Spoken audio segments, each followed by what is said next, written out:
যদি তোমরা বাঁধাকপি খেতে পছন্দ না করো বা বাঁধাকপির পরোটা বা বাঁধাকপির সবজি অনেকবার খেতে খেতে বোর হয়ে গেছো, তাহলে আমার এই পদ্ধতিতে একবার এই বাঁধাকপির নতুন রেসিপিটি বানিয়ে দেখো। খেতে এতটাই টেস্টি যে বাচ্চা থেকে বড় সবাই চেয়ে চেয়ে খাবে। তো হ্যালো বন্ধুরা, কেমন আছো তোমরা?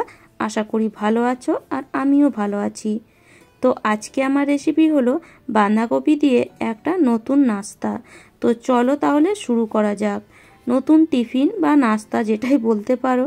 তো এখানে আমি একটা বড় সাইজের বাঁধাকপি নিয়েছিলাম, আধখানা নিয়ে নিয়েছি তার থেকে।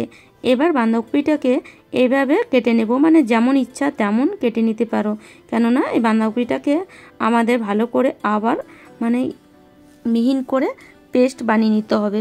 পেস্ট ঠিক নয়, হ্যান্ড চপারের সাহায্যে চপ করে নিতে হবে, বা তোমরা মিক্সি জারে দিয়ে একবার এটাকে ঘুরিয়ে নিতে পারো, তাহলেও দেখবে একদম মিহিন করে কাটা হয়ে যাবে। তো এখানে আমি একটা হ্যান্ড চপার নিয়েছি, আর এই চপারের সাহায্যে আমি পুরো বাঁধাকপিটাকে একদম মিহিন করে চপ করে নেব।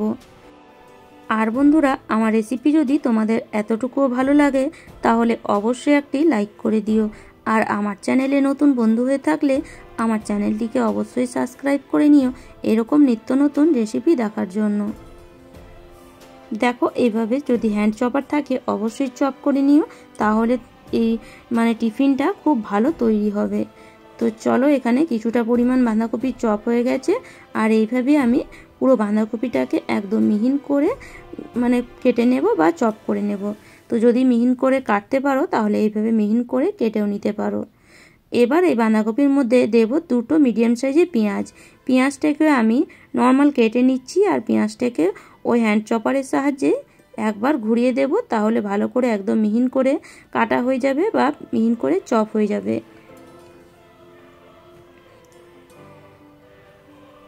তো দেখো, এইভাবে দেখো কত সুন্দর মিহিন করে কাটা হয়ে গেল। তো এবার এই পেঁয়াজটাকেও ওই বাঁধাকপির ওপরেই দিয়ে দেব। আর এই রেসিপিটি বানানো এতই সহজ, আর খুব কম সময়ের মধ্যেও তৈরি হয়ে যায়। এবার এখানে আমি একটা মিক্সি জার নিয়েছি, তার মধ্যে কিছুটা পরিমাণ আদা, রসুন আর কাঁচা লঙ্কা দিলাম। আমি 3 ঘন্টা আগে কিছুটা ছোলার ডাল ভিজিয়ে রেখে দিয়েছিলাম, মোটামুটি হাতের মুঠোতে 1 মুঠো। তো সেই ছোলার ডালটা ভিজে গেছে, সেটা এখানে দিয়ে দিলাম। যদি তোমাদের কাছে ছোলার ডাল না থাকে তাহলে এখানে 3 থেকে 4 চামচ বেসনও তোমরা ইউজ করতে পারো। তো চলো, ভালো করে এইভাবে আধ ভাঙা করে এটাকে পেস্ট করে নিতে হবে। দেখো, খুব বেশি কিন্তু আমি পেস্ট করিনি, আর এখানে জল একদমই ব্যবহার করিনি।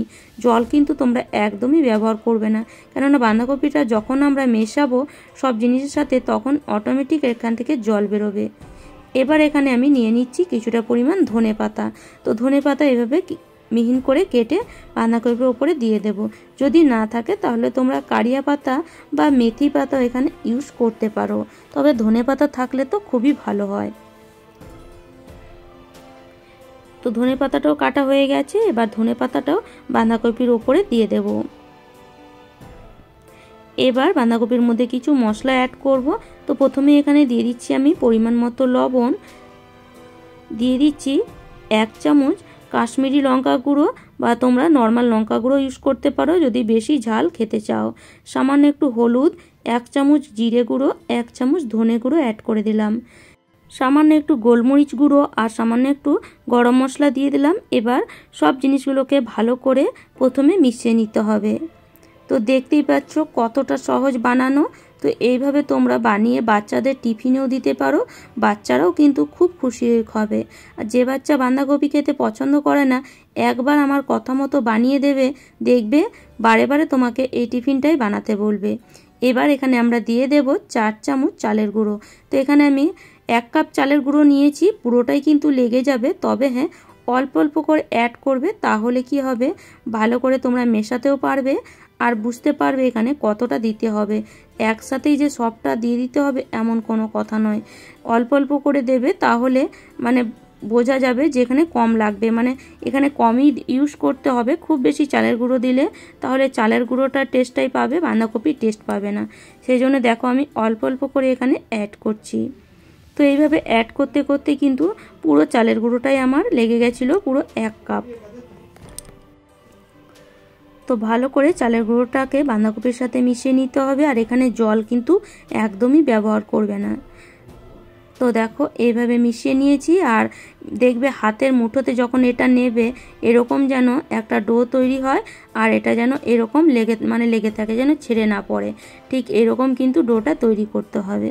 তো চলো এবার এখানে আমি একটা তাওয়া বসিয়ে দিয়েছি গ্যাসের ওপরে। গ্যাসের ফ্লেমটাকে প্রথমে আমি মিডিয়ামে রাখবো, তারপরে তেলটা গরম হয়ে গেলে একদম প্যানটা গরম হয়ে গেলে একদম লোতে করে দেব।